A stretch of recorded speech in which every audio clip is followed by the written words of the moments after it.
ہاں جی، آپ اس بزرگ کا نام لیں جسے برا کہا گیا ہے، اور اس کے بعد نام لینے کے بعد آپ نے قرآن اور حدیث سے اس کی بزرگی ثابت بھی کرنی ہے۔ علی اجویری صاحب کو بزرگ قرآن میں کہیں لکھا ہوا ہے؟ حدیث میں لکھا ہوا ہے؟ تو مجھے آپ بتا دیں۔ لوگ بزرگ کہتے ہیں نا، تو گرو نانک بھی بزرگ ہیں۔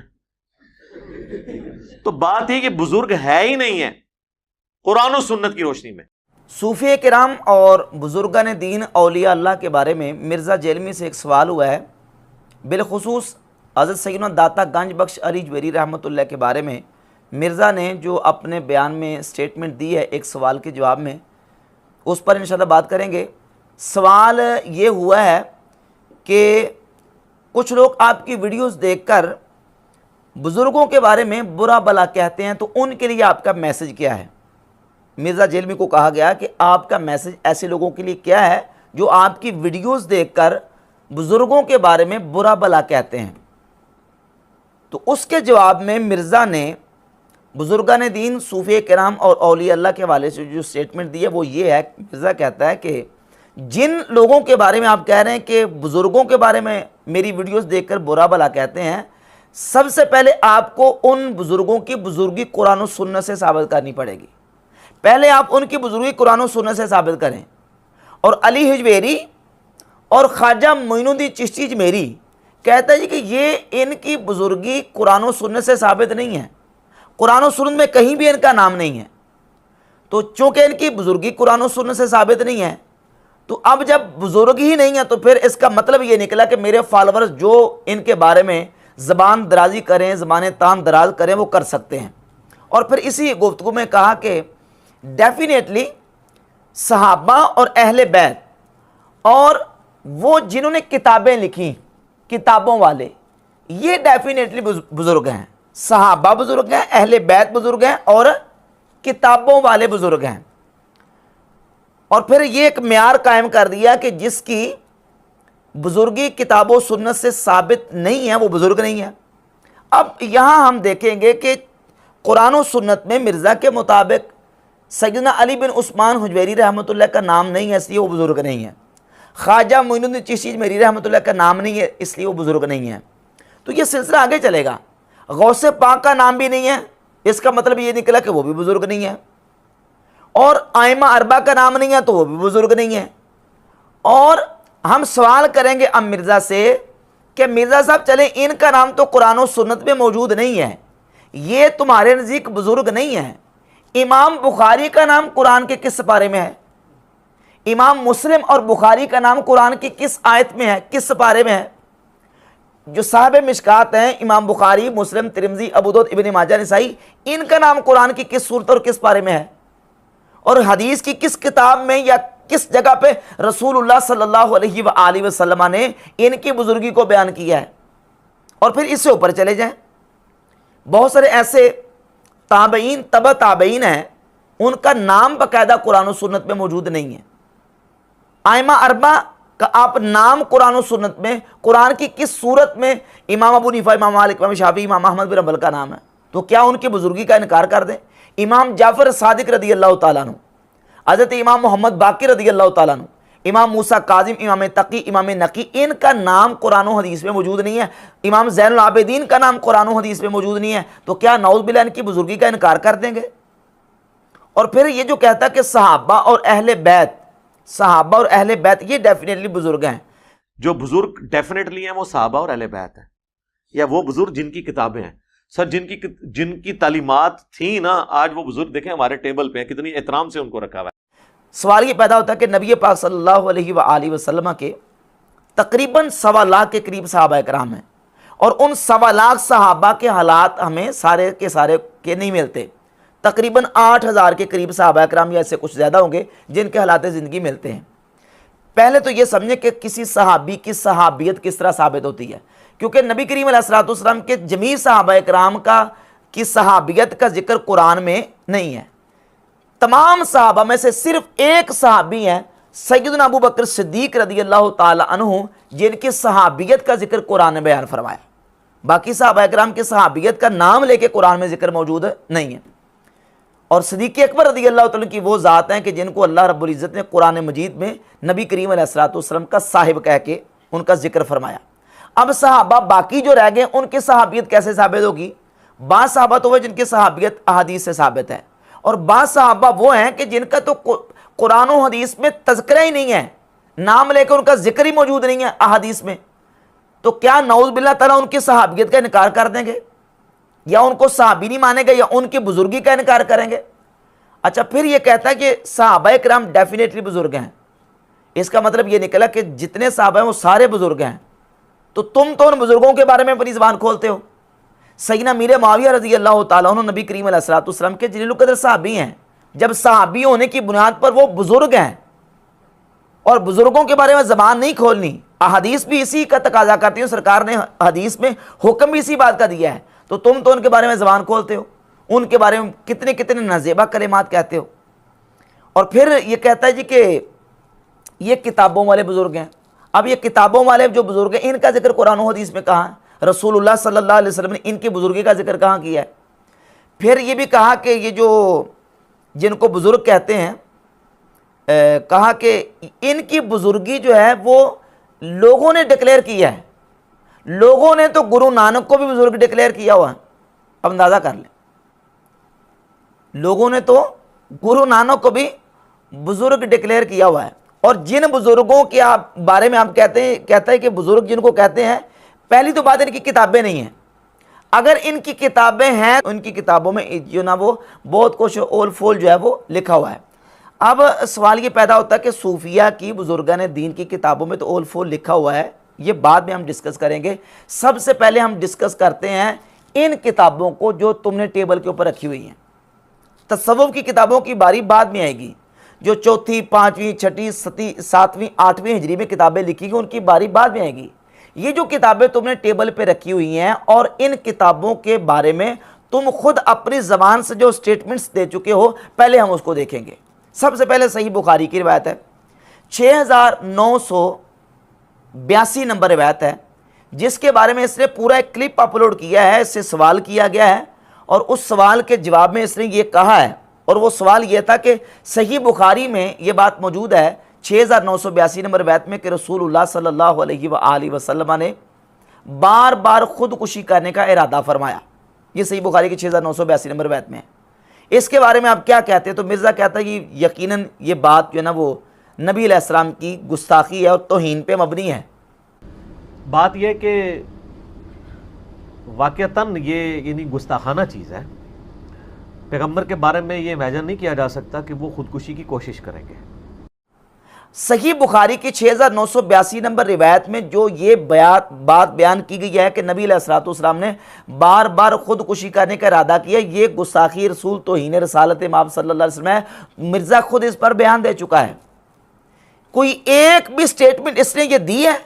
کہ صحیح بخاری سے یہ واقعہ نکالا جائے، یا صحیح بخاری کی جو نا وہ اس کو پبلش کرنا بند کر دیا جائے، اس کو بین کر دیا جائے، صحیح بخاری سے یہ واقعہ نکال دیا جائے؟ سوال یہ پیدا ہوتا ہے کہ امام، اگر یہ بات توہین رسالت ہے، امام بخاری اپنی اس کتاب میں لے کے آ رہے ہیں جس کا نام ہے الجامع صحیح، اور یہ صرف صحیح بخاری میں نہیں اور کئی کتابوں میں یہ روایت موجود ہے، کئی کتابوں میں یہ واقعہ موجود ہے۔ اب امام بخاری الجامع صحیح میں یہ بات لے کے آ رہے ہیں، سوال یہ پیدا ہوتا ہے کہ صحیح سمجھ کے لے کے آ رہے ہیں کہ غلط سمجھ کے لے کے آ رہے ہیں؟ اور پھر یہاں صحیح غلط کی بات بھی نہیں ہے، یہ تو مسئلہ توہین رسالت تک کا ہے، نبی کریم علیہ السلام کی توہین اور گستاخی تک کا مسئلہ ہے۔ امام بخاری اس کو صحیح سمجھ کے لے کے آئے ہیں کہ غلط سمجھ کے؟ اگر غلط سمجھ کے لے کے آئے ہیں، خودکشی بار بار کرنے کا ارادہ کرنے والی روایت کو اور واقعے کو غلط سمجھ کے لے کے آئے ہیں، تو پھر امام بخاری نے کوئی ایک لفظ بھی اس کی تردید میں کہا، ایک جملہ بھی اس کی تردید میں کوئی فٹ نوٹ پہ کوئی لکھا؟ اور اتنے محدثین، اتنے شارحین صحیح بخاری کے گزر گئے، کسی ایک شارح نے، کسی ایک امام محدث نے، اس حدیث کی شرح کرنے والے نے کسی فٹ نوٹ پہ کسی شرح میں یہ لکھا ہو کہ یہ توہین رسالت ہے،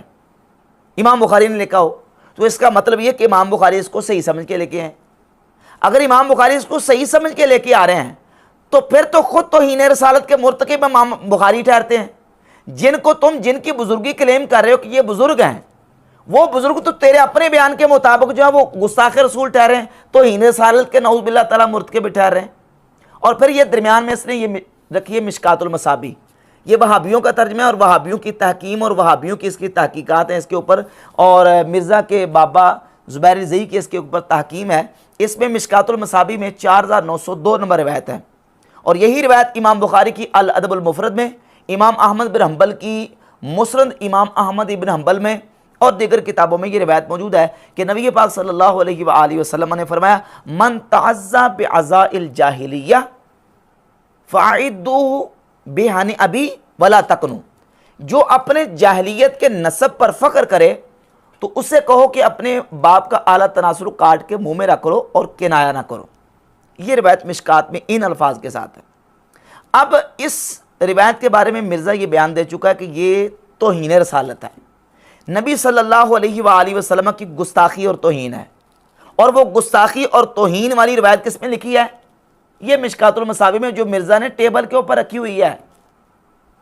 یہ صحیح بخاری کے 6982 اور یہ مشکات المصابیح کی 4902 نمبر روایت ہے، دو کتابیں۔ ان دونوں کتابوں کی ان روایات کے بارے میں یہ خود بیان دے چکا کہ یہ توہین رسالت ہے، رسول اللہ کی گستاخی ہے۔ تو کشف المحجوب کی یا دیگر صوفیہ کی کتابوں کی باری تو بعد میں آئے گی، جو ہمارے اولیاء اللہ کی بزرگان دین کی کتابیں ہیں وہ تو بعد میں باری آئے گی، پہلے ان کتابوں کو صاف کرو گستاخی سے۔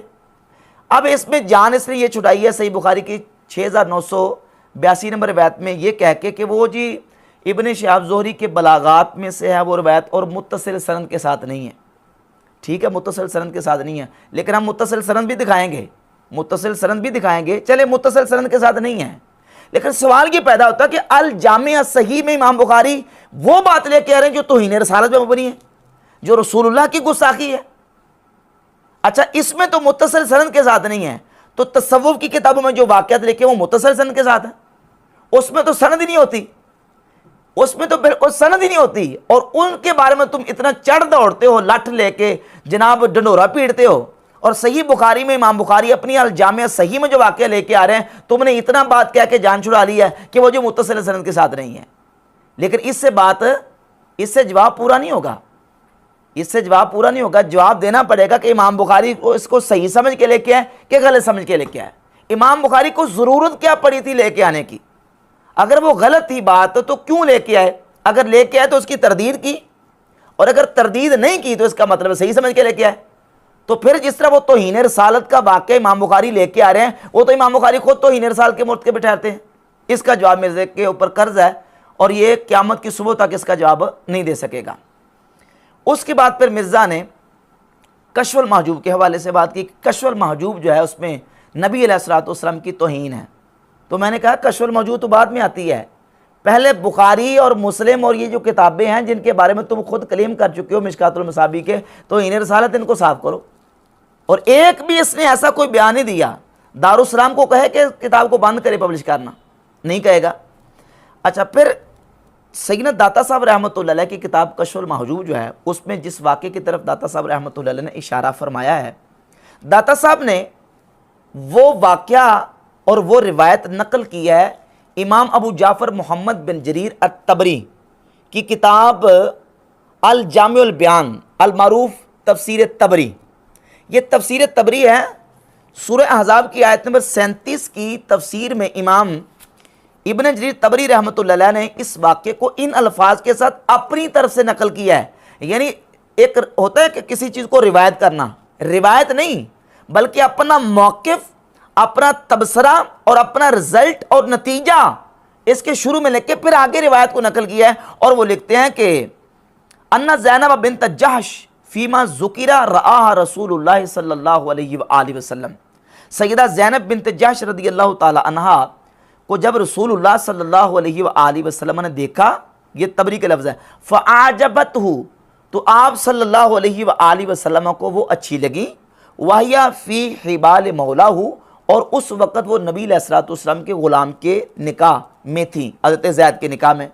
فَأُلْقِيَ فِي نَفْسِ زید كَرَاهَتُهَا، تو اس وجہ سے حضرت زید کے دل میں حضرت زینب کی ناپسندیدگی ڈال دی گئی، لما علم اللہ مما وقع فی نفس نبی ما وقع، اس وجہ سے کہ اللہ رب العزت جل شانہ جانتا تھا کہ اس کے نبی صلی اللہ علیہ وسلم کے دل میں کیا واقع ہوا۔ یہ ان الفاظ کے ساتھ ابو جعفر محمد بن جریر الطبری، جو کہ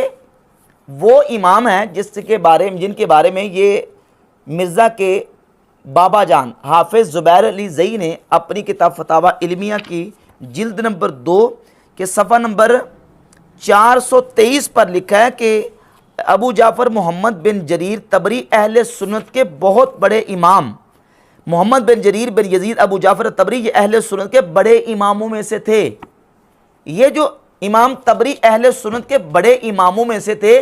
ان کی کتاب سے داتا صاحب رحمۃ اللہ علیہ نے اپنی کتاب کشف المحجوب میں واقعے کی طرف صرف اشارہ کیا ہے۔ اب داتا صاحب کی کتاب کشف المحجوب تو گستاخیوں سے اب تمہارے بقول بھر گئی، تو ابن جریر طبری وہ تمہارے باب زبیر زئی کے نزدیک اہل سنت کے بڑے اماموں میں شمار ہو رہے ہیں۔ اور پھر اس سے بڑھ کر داتا صاحب نے جو واقعہ اشارہ کیا وہ تو پیچھے رہ گیا، اس سے بڑھ کر ایک واقعہ جو کہ اس کتاب میں مذکور ہے جو تمہارے سامنے ٹیبل پہ پڑی ہے، یہ صحیح مسلم 3407 اور 3408 دو روایتیں صحیح مسلم میں، اور یہی روایت مسند احمد ابن حنبل میں 14128 نمبر روایت ہے، اور اس میں لفظ یہ ہیں، بلکہ پہلے اس کا باب صحیح مسلم میں جو چیپٹر ہے اس کا عنوان یہ ہے باب ندب من رأى امرأة فوقت فی نفسہ، باب اس بیان میں کہ جس نے کسی عورت کو دیکھا اور وہ عورت اس کے دل میں اس کو اچھی لگی، الی ان یاتی امرأتہ او جاریتہ، حتیٰ کہ وہ اپنی بیوی اور اپنی لونڈی کے پاس جائے، پس وہ اس کے ساتھ اب صحبت کرے۔ اس بات کے بیان میں یہ عنوان قائم کیا ہے، یہ چیپٹر قائم کیا، اور اس کے تحت یہ روایت لے کے آئے 3407 نمبر کے حضرت جابر رضی اللہ تعالیٰ عنہ سے، وہ فرماتے ہیں ان رسول اللہ صلی اللہ علیہ وسلم رأى امرأة، یہ صحیح مسلم پڑھ رہا ہوں کہ رسول اللہ صلی اللہ علیہ وآلہ وسلم نے ایک عورت کو دیکھا، فأتى امرأته زینب، تو اپنی زوجہ حضرت زینب رضی اللہ تعالیٰ عنہ کے پاس آئے، اور وہ اس وقت چمڑا رنگ رہی تھی، فقضى حاجته، تو رسول اللہ صلی اللہ علیہ وسلم نے اپنی حاجت ان سے پوری فرمائی، ثم خرج الى صحابہ، پھر نبی علیہ الصلوۃ والسلام اپنے صحاب کی طرف چلے گئے، فقال، اور آپ نے فرمایا ان المرأة تقبل فی صورت شیطان، کہ عورت شیطان کی صورت میں آتی ہے اور شیطان کی صورت میں جاتی ہے، وتدبر فی صورت الشیطان فاذا ابصر احدکم امرأة، جب تم میں سے کوئی کسی عورت کو باہر دیکھے، فلیأتی اہلہ، تو اپنی بیوی کے پاس آئے، فإن ذلک یرد ما فی نفسہ، تو وہ جو بیوی سے مجامت ہے وہ اس کے دل سے آنے والے خیال کو ختم کر دے گا، آنے والے خیال کو رد کر دے گا۔ یہ روایت صحیح مسلم میں موجود ہے، اور جو مسند احمد ابن حنبل میں 14128 نمبر جو روایت ہے اس میں لفظ یہ ہے کہ ان رسول اللہ صلی اللہ علیہ وسلم رأى امرأة، رسول اللہ صلی اللہ علیہ وآلہ وسلم کی ایک عورت پر نظر پڑ گئی، فأعجبته، تو آپ صلی اللہ علیہ وسلم کو وہ عورت اچھی لگی۔ یہ مسند احمد ابن حنبل ہے اور یہ صحیح مسلم ہے، یہ دونوں میں اور درجن کتابوں میں یہ روایت جو ہے وہ موجود ہے۔ اب داتا صاحب رحمۃ اللہ کی کتاب کشف المحجوب میں وہ واقعہ جو بھی پردہ فرض ہونے سے پہلے کا تھا، کسی اجنبیہ عورت کو دیکھنا بھی منع بھی نہیں ہوا تھا،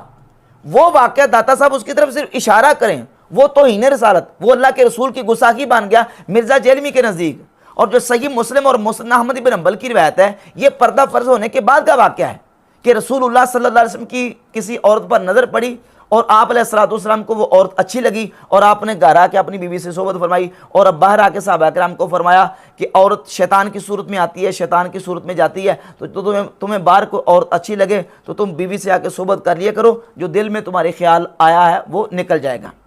یہ صحیح مسلم میں اور مسند احمد بن حنبل میں، اور اس کے علاوہ دیگر کئی سنن دارمی میں، شعب الایمان میں، سنن کبری بہقی میں، مسند ایوانہ میں اور معجم الکبیر طبرانی وغیرہ میں یہ روایت موجود ہے۔ اب یہ توہین رسالت سے خالی اور وہ واقعہ جو ابن جریر طبری کی کتاب تفسیر طبری میں ہے، اس کو اگر داتا صاحب رحمۃ اللہ کشف المحجوب میں صرف اشارہ کریں وہ توہین رسالت بن جائے۔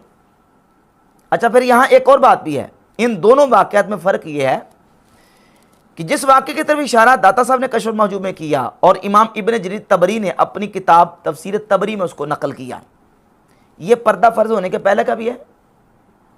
اور یہ واقعہ جو مسلم اور مسند احمد بن حنبل میں یہ پردہ فرض ہونے کے بعد کا ہے۔ اس میں ایک فرق یہ بھی ہے، جب یہ واقعہ پیش آیا اس وقت کسی اجنبیہ عورت کی طرف دیکھنا منع اور ناجائز بھی نہیں تھا، اور ساتھ ایک یہ بھی بات ہے صحیح بخاری میں 2048 اور 3780 نمبر حدیث موجود ہے کہ کسی کے نکاح میں ہونے والی عورت جو ہے، کسی کے نکاح میں عورت موجود ہے اور وہ بندہ اگر چاہے کہ کوئی بندہ اس کی بیوی کو پسند کر لے تو وہ اپنے نکاح سے اس کا نکالنا یہ ناجائز بھی نہیں تھا۔ صحیح بخاری میں موجود ہے 2048 نمبر حدیث کہ حضرت عبد الرحمن بن عوف اور سعد بن ربیع رضی اللہ تعالی عنہما، ان دونوں کی نبی کریم علیہ الصلوۃ والسلام نے مواخات قائم فرما دی۔ حضرت سعد بن ربیع کے نکاح میں 2 بیویاں تھیں، تو انہوں نے حضرت عبد الرحمن بن عوف سے کہا کہ آپ اس طرح کریں کہ میری دونوں بیویوں میں سے وانظر ای زوجتیہ، میری دونوں بیویوں میں سے دونوں کو دیکھ لو، دونوں میں سے جو بھی تمہیں پسند آ جائے میں اس کو طلاق دے دوں گا تو تم اس کے ساتھ نکاح کر لینا۔ یہ کب؟ جبکہ وہ ابھی ان کے نکاح میں بیویاں موجود ہیں، نکاح میں بیویاں ہونے کے باوجود کہا گیا کہ تم ان کو دیکھ لو، ان دونوں میں سے جو تمہیں پسند آ جائیں تو میں اس میں سے ایک کو طلاق دے دوں گا اور وہ تمہارے ادھر گزرنے کے بعد تمہارے نکاح میں آ جائے گی۔ اسی بنیاد پر علامہ علوسی تفسیر روح المعانی میں لکھتے ہیں وَقَدْ كَانَ النُّزُولُ عَنِ الزَّوْجَةِ فِي صَدْرِ الْحِجْرَةِ جَارِيًا بَيْنَهُمْ مِنْ غَيْرِ حَرْج، وہ کہتے ہیں کہ ہجرت کے شروع اور آغاز میں کسی دوسرے شخص کے نکاح میں ہونے والی بیوی اس کو اس کے نکاح سے نکلوانا اور اپنے نکاح میں لے آنا یہ بغیر حرج کے جاری تھا، بغیر حرج کے، یعنی یہ شروع میں پردہ فرض ہونے سے پہلے حالات اس طرح کے تھے اور شرعی مسائل اس طرح کے تھے۔ جو اس واقعے کی طرف داتا صاحب نے اشارہ کیا یہ اس وقت کا ہے، اور جو صحیح مسلم اور مسند احمد بن حنبل میں ہے یہ پردہ فرض ہونے کے بعد کا ہے۔